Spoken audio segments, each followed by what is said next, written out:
All right, my next favorite adjustment to make out of the box for a Garmin is your auto depth adjustment. As you can see right now, as I look out to deeper water, that bottom depth is going to essentially jump around.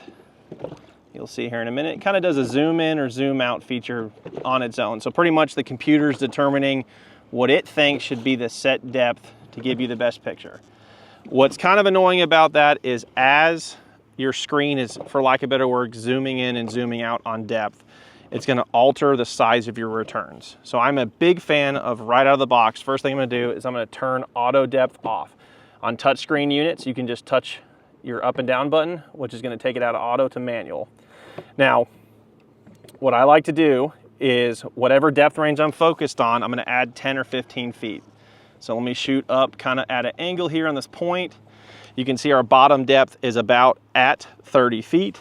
And what I like to do is kind of get that bottom line in the middle part of the screen or towards the bottom third. You can see here as I zoom in, zoom out. If I zoom in more, it's gonna move it higher. If I zoom out, it's gonna move it lower. So general rule of thumb, what I like to do, whatever my bottom depth is, in this case, we're almost 30 feet.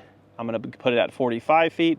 So as I look around, you'll see now that screen no longer jumps around and adjusts for that depth.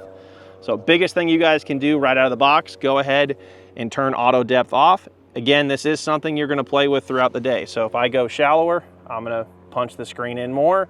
If I go deeper, I'm gonna punch the screen further out. So again, it is something you gotta play with throughout the day, but it's probably the best thing I can say you can do as far as consistent pictures, maintaining return size so you can fish ID, you can see targets better.